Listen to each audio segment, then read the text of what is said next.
Hello everyone. So in this session we will discuss problem number 16 related to projection of solids. The question is, so a square pyramid 35 mm sides of base and 65 mm axis length rests on HP on one of its edges of the base, which is inclined to VP at 30 degrees. Draw the projections of the pyramid when the axis is inclined to HP at an angle of 45 degrees. So this is the question that they have given. So first and foremost thing is we have to identify what type of solid it is. Okay, so here in the question, if I just go through this, so here he has given it as the square pyramid. So pyramid, the type of the solid is pyramid here. So now, so what type of pyramid it is? So it is a square pyramid. So and the dimensions of the square pyramid he has given 35 mm sides of the base, that is the size of the square, and 65 mm axis length. Axis length is nothing but the height of the pyramid. Okay, and we will solve this problem in first three positions. The first position is the normal position, second position is inclination with respect to one plane, and third position is inclination with respect to the another plane. Okay, so now, before starting the problem, so let me give the basic difference between the prisms as well as pyramid. So I'll tell that with the help of this object. So this is the square pyramid I am having. So if I observe this particular square pyramid, so it will be having the base. So this is the base I'll consider, and I'll be having the top face. So the base as well as the top face, so which will be made up of a polygon.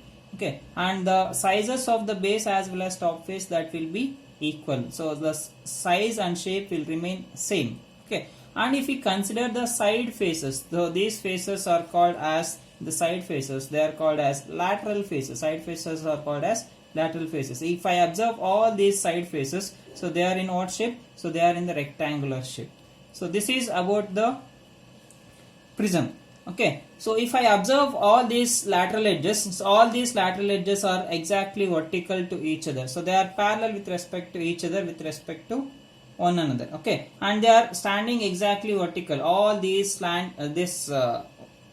lateral edges are parallel to each other. Okay, so one thing is the faces are rectangular in shape, the lateral faces are rectangular in shape for prism, and the prism, it will be consisting of the base as well as the top face. This is what we are having it as a prism. Coming to the pyramid, so I am having the model here, so I will take this model. So this is my pyramid, so I will show it here. So this is the pyramid I am having. So if I observe this particular pyramid, so this pyramid is having only the base, so it will be having the base. Okay, so and what about this side faces, the lateral faces? So it will be there in the form of a triangular shape. So in case of prism, so we'll be having it in the form of a rectangle. So in case of pyramid, so we are having all the lateral faces in the form of a triangular shape. Okay, and it will not be having the top face in case of pyramid, so only base face will be there. Okay, and the type of the name of the pyramid, it depends upon the shape of the base. So if it is a square, so since it is a square here, so it is called as a square pyramid. If you are having the pentagon, we call it as pentagonal pyramid. So if it is a hexagon, base is hexagon, we call it as a hexagonal pyramid, and it goes on. Okay, for our syllabus, we will be having the square pyramid, pentagon as well as hexagon. Okay, and coming to this lateral edges, so in case of prism, in case of prism, all these lateral edges are parallel to each other and they are standing straight with respect to the base. So if you observe the lateral edges here, lateral edges I am talking about, so all the lateral edges are inclined, they are slant. So all these slant edges, so we call all the lateral edges as slant edges. Slant because they are inclined with respect to the base. So they are not standing straight like this, so they are inclined, and all these slant edges are meeting at one common point. So this point, the topmost point of the pyramid, we call it as apex. Okay, and you will be having the axis line passing through that point apex, and it will meet at the base exactly at the center point of this cross section. Okay, so that is about the pyramid. So now coming to the views of this pyramid, so I'll consider in this case, coming to the question, so this is a square pyramid, so which I'll consider. So you'll be having the base corners. So since it is a square pyramid, we'll be having the 4 edges at the base, and we'll be having the 4 corners at the base all as well. Okay, so from each corner of the base, if you observe, so I'll consider this corner A. So I have taken this corner as A. From each corner, how many edges will be there? So we'll be having the 3 edges, because so pyramid is also a type of solid. If I say solid, solids are 3-dimensional object. From each corner of the solid, you will be having the 3 edges passing through it. You should not consider the apex. We should consider only the base corners. From each and every base corner, we will be having the 3 lines passing through it. Okay, so that is about the corners of the pyramid. So this is a square pyramid because it is a square shape. So now I'll take the pyramid. So always we'll consider the problems of pyramids by placing it only on the HP. The resting plane will be always your HP.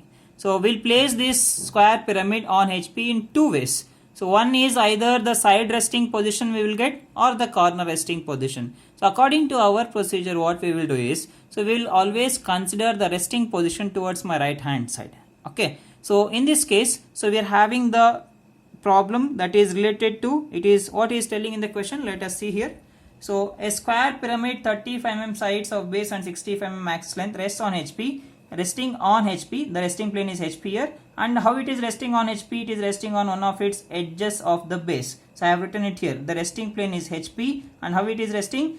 Resting on one of its edges of the base. So whatever the resting position that we are having, that resting position should come towards my right hand side. We have to consider towards our right hand side. Okay, now coming to this. So I have taken the square pyramid, the base is square.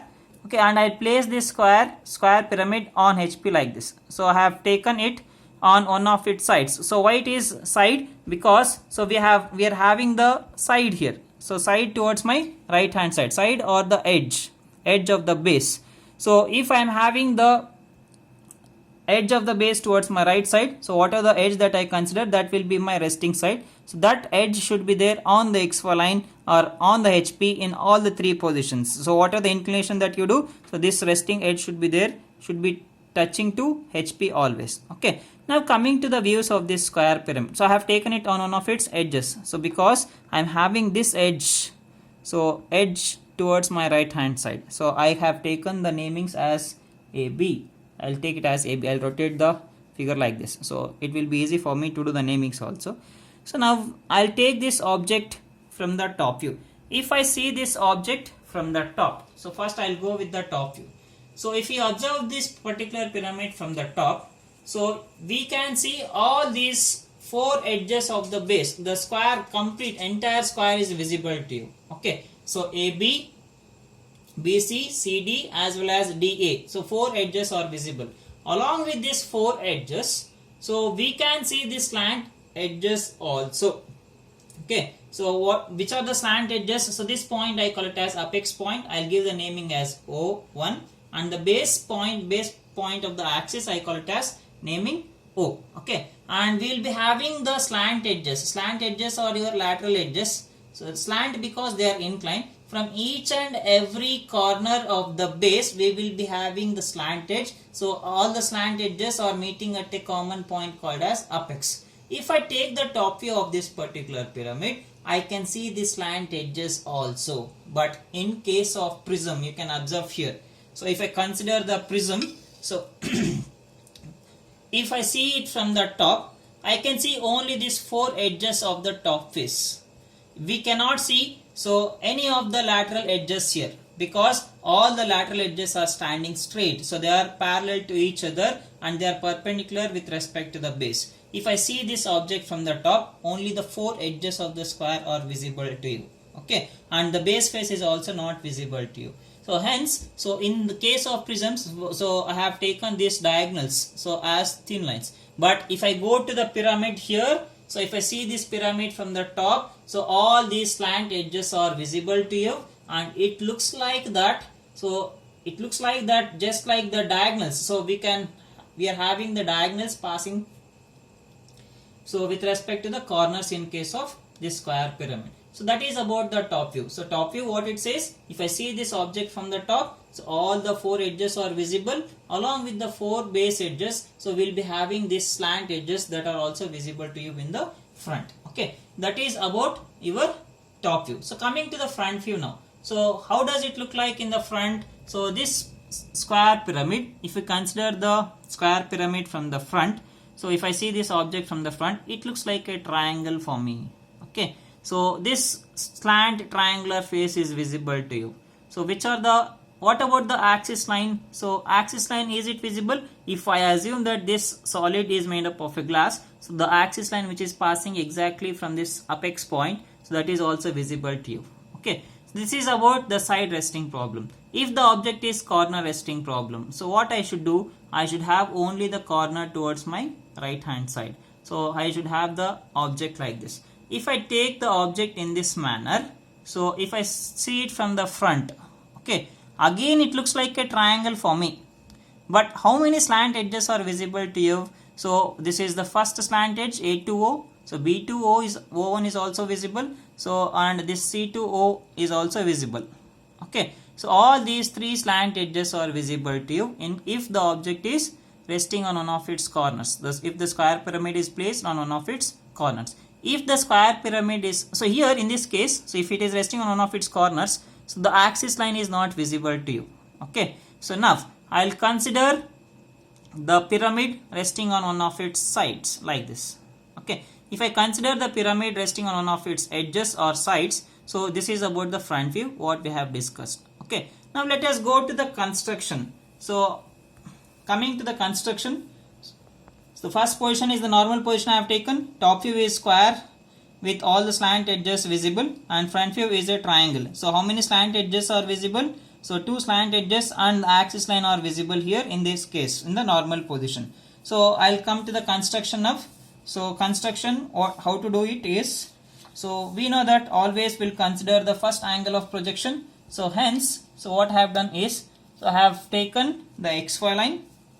With respect to this XY line, I have taken VP above the XY line and HP below the XY line. Okay. And now I'll go with the top view. Top view falls on HP. We need to draw the square, because if I see the pyramid from the top, I have told you that it looks like a square. So what I have done here is, first we need to consider any one point on the XY line. With respect to that particular point, so mark 90 degrees.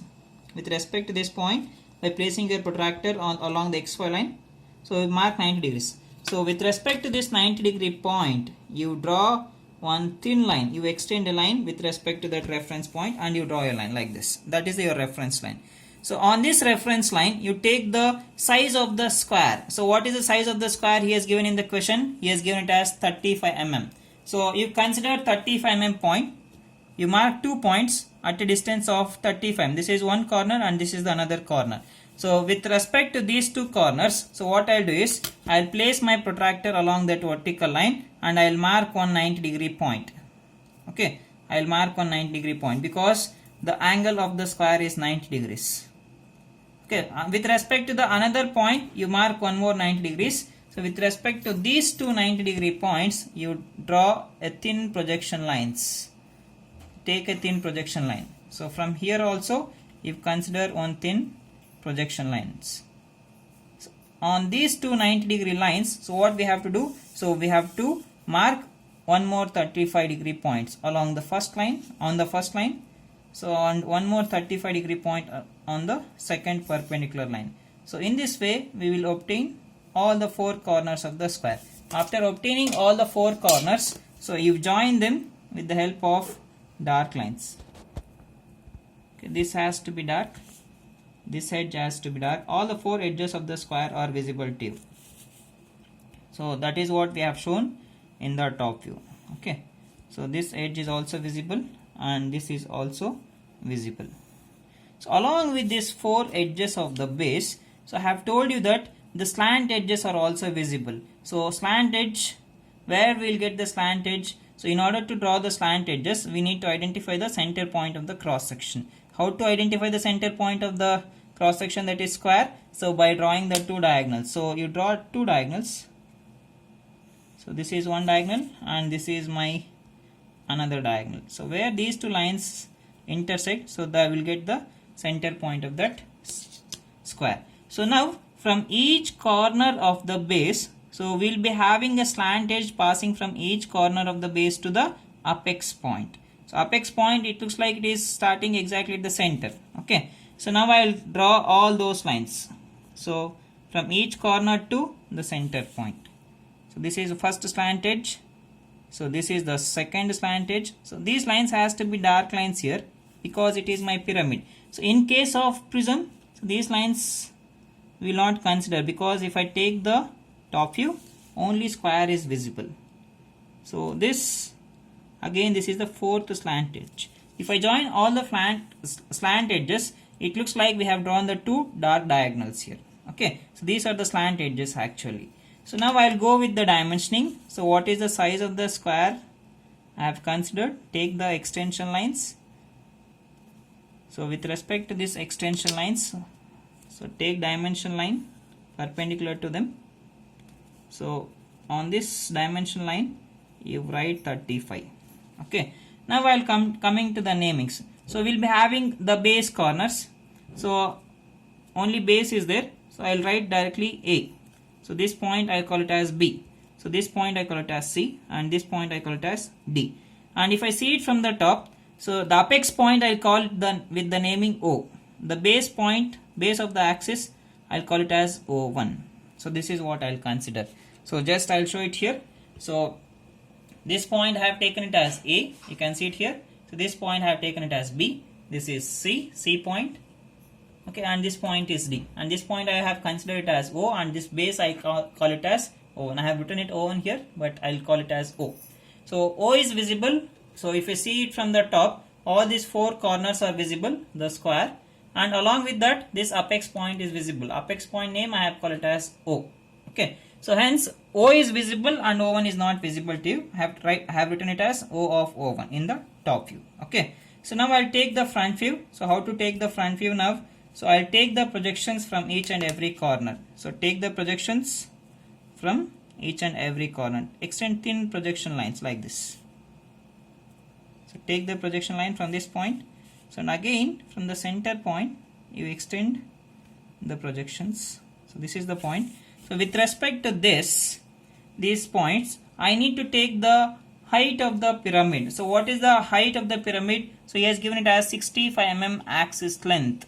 So the height of the pyramid is how much? 65 mm. So from where you will consider 65 mm? So we have to consider from the apex point. So where are the axis points? So O and O1 are the axis points. So this is the projection of the axis. So with respect to this point, I need to take 65 mm. So how much I need to measure? I need to measure 65 mm.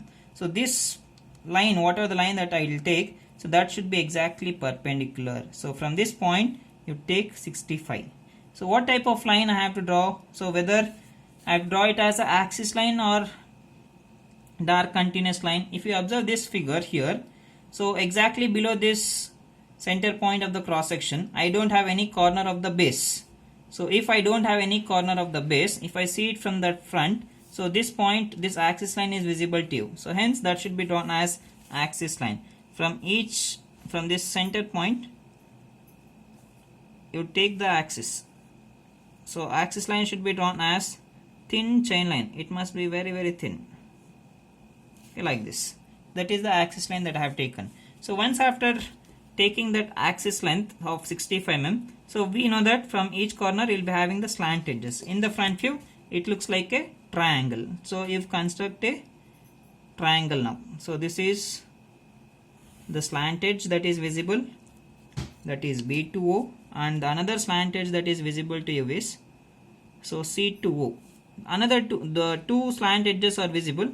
The other two slant edges will be hidden behind this, that is D to O and A to O. So now you should not forget to draw this base. The base should be drawn as dark line. Okay, now I will mark the dimension for this triangle. So what is the height that I have taken? 65 mm. So take the extensions and draw the dimensions. So this is 65.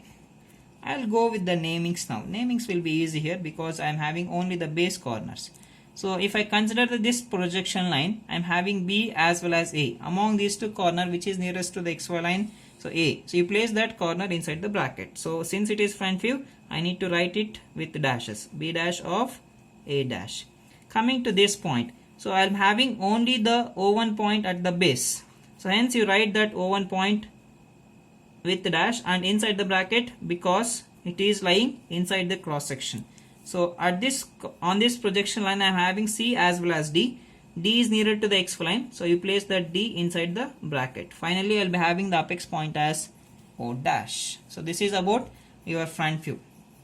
Okay, so I will go with the second position now. So if I want to go to the second position, first we have to see in which plane we have placed the solid. So we have placed the solid on HP. So if I move this solid to the second position, I can incline that solid with respect to HP itself, not with respect to VP. What is the condition with respect to HP? We will see. The second position is condition with respect to HP. So why we have to take it with respect to HP? Because we have placed the solid on HP. So hence you take the condition with respect to HP. What is given in the question? So with respect to HP, the axis of the pyramid is inclined to HP at 45 degrees. So if I consider the solid here, so we should consider this axis line. So O1.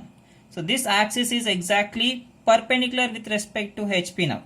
So if I want to go to the second position, what I need to do? I need to tilt this figure as it is. Okay, in such a way that this axis should make an angle of 45 degrees. 45 degrees with respect to HP. So I'll just show that with the help of this model. So you can take the front view. So I'm having the front view in the first position. So this AB is my resting side. So if I from first position to the second position, if I move, so this AB should be there on the XY line and axis line. So that is passing through the center point. Okay. So with respect to this resting edge, so this should be fixed side. So with respect to this fixed side, I need to tilt this figure in such a way that, so when I tilt the axis which was perpendicular earlier, so that axis should make an angle of 45 degrees. So this solid should not move above with respect to this HP. And now whatever the axis line that was perpendicular earlier, so that axis line should make an angle of 45 degrees. It means that, so that vertical line should become a 45 degree line. So now if I take the front view in that particular position, so whatever the triangle that we are having in the first position, the same triangle will get tilted to an angle of 45 degrees. Okay, so hence what I want to say is, so whatever the size of the figure that we are having in the first position, the same size figure will get tilted to an angle of 45 degrees. What should make an angle of 45 degrees? This axis. Okay. Now, which will be your reference point here? So we have to consider one point on the XY line. So which is that point? That is your resting side. Which is the resting side here? The resting edge is AB, that is B dash of A dash. So what I will do in the second position is, I have considered one point on the XY line. This is your reference point, that is your resting edge. So I should call this point as B dash of A dash. So this is about taking the, that is resting point on the XY line itself. So now, so in order to construct this rectangle, so we can use two methods. So one is, so as we did in the case of prisms, I'll show both. First, you take your protractor, you place it on the XY line. What is the angle of inclination that he has given? 45 degrees. So with this as 0 degrees, with this point as 0 degrees, you mark 45 degree line. Okay. So, and with respect to this line, you take one thin projection line like this. Okay. So now with respect to this vertical edge, I need to consider the base. Base will be always perpendicular with respect to the vertical line. So now with respect to that vertical line, you consider 90 degrees. So on this 90 degree line, I can take the base. Okay, I'll just show it. So you consider B dash of A dash to C dash of D dash. Place at this point and you've cut the arc. So other way is, so instead of taking this vertical line, so what I'll do is, so whatever the angle of inclination that they have given with respect to HP, so we should consider the angle here in the clockwise direction. We have to consider always 90 minus the given angle. So if the given angle is 40, we have to consider 50 degree here. Okay, in this case. But here what is the given angle? So given angle is 45. If the given angle is 50, that 40, so then it will be 50 degrees. If the given angle is 45 degrees, we have to take 90 minus 45, so it will be 45. If we are having 45 degrees, there is no problem. If they give 40, so we should take 50 degrees towards my left side. Okay, so I have considered. Now I will show the construction, so which I follow always. So I will take the point on the xy line. So place your protractor on the xy line at that point. So now I should take the given angle, the angle of inclination, how much he has given here, second position, 45 degrees. So I should take now angle as, so 90 minus 45, 90 minus 45, I should take it as 45 degrees. So I should consider this point as my reference. So this should be 0. From this side, I will consider 45 degree point. So here, so directly I will get the base. So why I am doing it like this? Because I will tell you now. So now with respect to this point, I will draw a thin line. I will draw a thin line like this. So once after drawing this 90 degree line, so 40 degree line, 45 degree line, so I will obtain the base corners now. So the boundary base corners. So already I am having b dash of a dash on the xy line. So next boundary is, so that is c dash of d dash. What is the distance from b dash of a dash to c dash of d dash? So that will be how much? 35 mm. So place your, take this distance from b dash of a dash to c dash of d dash. Place your compass at b dash of a dash and you cut an arc on this 45 degree line.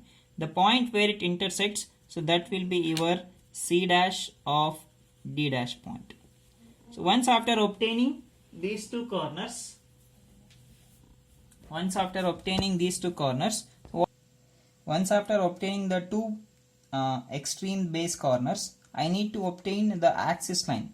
So this axis line, so I need to consider the axis point, that is O1 dash as well as O dash. So O1 dash is lying in between this c dash of d dash to b dash of a dash. So now what I'll do is, I'll consider the distance from b dash of a dash to O1 dash. So place at b dash of a dash and if cut an arc to obtain which corner? O1 dash. So this point will be O1 dash. Once after obtaining this point O1 dash, I need to obtain O dash. So if you just observe this figure, so this axis line is exactly perpendicular with respect to the base. So here I have taken the base is inclined with respect to HP. So now I should consider the 90 degrees with respect to this axis point by considering this base. So what I'll do now is, so I'll take the protractor, I'll place the protractor along the base edge. So exactly at the point O1 dash. With respect to the point O1 dash, I will mark 90 degrees because that axis is perpendicular with respect to the base. Once after taking this 90 degree point, so I will take the axis length in order to obtain the apex point. So from the distance O1 dash to O dash, you take this distance, that is 65 mm. From where I have taken O1 dash. So place at O1 dash and you cut the arc. Okay. You just cut the arc. From that arc, what I will do is, I will take my scale. So place the scale between O1 dash point and this 90 degree point. And if you extend the line and see where that line will intersect that arc. So, okay, that point you call it as apex point, that is O dash. So now I have got all the corners of the triangle. So once after obtaining all the corners, you redraw this figure as it is. So now I will join all of them with the help of dark lines.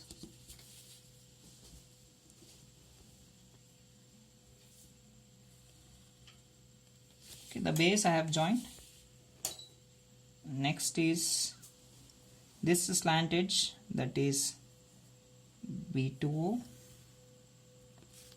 and the other slant edge. So front view is a triangle, sorry, it is not a rectangle. Front view, it looks like a triangle. So I have redrawn the triangle as it is. So I need to extend this axis line. So from here, apex point, you draw a thin chain line. So that should also extend outside until it touches your XY line. So angle is 45 degrees. If you want, you can check it here. So here if I place it, so I'll get the angle as 45 degrees exactly. Okay, so now if I observe, so I have taken this as 45 degrees. So because this line is perpendicular and this forms a right angle triangle. So if this is 90 degrees, so and I need the angle of inclination with respect to HP as 45 degrees with respect to the axis. If I want 45 degrees here, so I should take 45 degrees this side. If suppose if he has given the angle of inclination as 40 degrees as I told here, so if he has given it as 40 degrees, we must take 90 minus 40 because the sum of all the angles of triangle is 180 degrees. Already we are having 90 degrees. Okay, so if I need 40 here, so what I should do, so 180 minus 135, so that will 180 minus 130, so that will be equals to 50 degrees. So if the angle is given it here is 30 degrees, so how much we have to take? So here we have to take 60 degrees. So in simple way I can tell you that if the angle is, so whatever the angle that they will give, so we should consider it as 90 minus the given angle, and you consider this line with respect to that particular angle, what are the value that you get. So that is why we have taken it as 90 minus the given angle, otherwise we would have taken it directly. Okay, so now I'll go with, this is about your front view.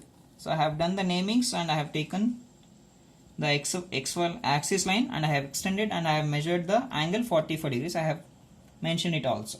So now I want to take the top view of this particular figure. So what I should do is, I need to take the projections from the top view as well as from the side view. Okay, let me complete that projections first. I have taken the horizontal projections, so from each and every corner, so with respect to this first position top view, and I have taken the vertical projections from each and every corner, so with the help of the second position front view. So once after doing this, so I'll do the namings now. So how to do the namings is, this point is A and I have to see for A dash. Where these two lines will intersect, so that point we call it as A because it is top view. And similarly we'll be having this point is B, this is C, D, and we're having this point as O, and O is here where these O dash and O, where these two lines will meet, that point will be O, and we are having O1 here. Okay, so after doing the namings, so we have to consider the boundary lines. So boundary lines should be drawn as thick continuous lines. So how to identify the boundary lines in this figure is, so you take the